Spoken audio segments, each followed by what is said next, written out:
Alors cette bataille a lieu près de la ville d'Hastings parce que la flotte de Normande a accosté dans la baie de Pevensey. Au départ, il ne devait pas être par là, il devait être plus à l'ouest, mais finalement, ils se sont retrouvés là, les courants marins, les vents, etc. font que quand ils ont traversé le Chenal, ils se sont retrouvés à Pevensey. Et puis, ils remontent comme ça en direction de Londres, tout doucement, mais c'est vrai qu'ils sont vraiment très près de la côte quand ça se passe. Et ça se passe sur un endroit assez privilégié pour les Saxons, un endroit stratégique pour eux, pour qu'ils se mettent en ordre de bataille et surtout en ordre de défense, puisqu'ils vont essayer de gagner le plus de temps possible, le temps que des renforts arrivent. Alors cette bataille a lieu au mois d'octobre. En théorie, on aurait dû débarquer bien plus tôt, mais voilà, il s'est passé beaucoup de choses. Déjà, on a mis beaucoup de temps à s'entraîner près de Dives-sur-Mer, à coordonner toutes les armées. Il y avait quand même 4 langues parlées sur le terrain, plus les dialectes. On a tous des techniques de combat très différentes et il a fallu coordonner tout ça, il a fallu réunir tous les bateaux, puis il a fallu attendre que les vents soient favorables, que les courants soient favorables. Et on attendait aussi, mais ça, on va dire que c'est plus tenu secret, on attendait que les Norvégiens se lassent et attaquent les premiers, parce qu'on savait très bien que comme cela, l'armée d'Harold serait bien moins nombreuse. Et c'est exactement ce qui s'est passé. Alors le roi Harold Godwinson est venu sur le champ de bataille avec le peu de garde qui lui reste. Après la bataille de Stamford Bridge, eh bien, il a perdu une grosse partie de son armée. Il a fait ce qu'on appelle une victoire à la Pyrrhus. Il a gagné la bataille, mais il a pratiquement plus d'hommes. Il lui reste 1000 grands Danois, comme ça, sa garde personnelle, sa housecarl. Et il a rassemblé tous les paysans qu'il a pu trouver dans le Kent, dans le Sussex, au passage. Et il y a à peu près 7000 paysans, 8000 peut-être, je ne sais pas trop. De l'autre côté, eh bien, nous, on était à peu près un nombre équivalent, en considérant que, eh bien, on avait aussi pas mal de cavalerie, presque la moitié, ou pas loin.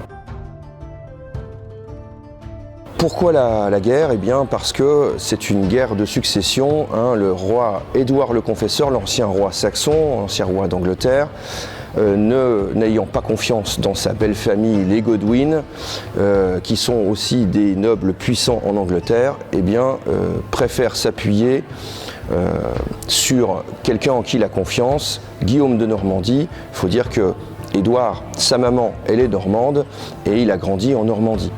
Alors il connaît beaucoup de nobles normands et il s'appuie sur eux d'ailleurs assez régulièrement pour gérer son pays. Il les a mis à des postes clés et il a confiance surtout en eux.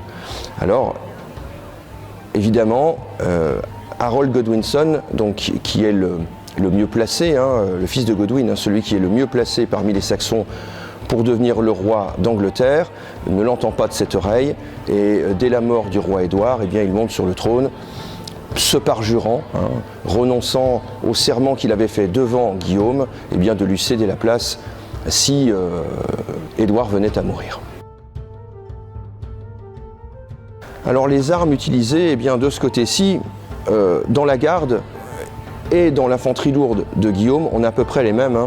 On utilise des épées, on utilise des grandes haches, avec un manche très long, qu'on appelle les haches danoises.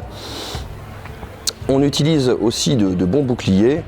Et puis parmi les paysans ici, ce qu'on appelle le fyrd, c'est la levée paysanne, eh bien on avait un peu de tout, principalement des lances, des javelots, mais aussi des gourdins, un petit peu de tout.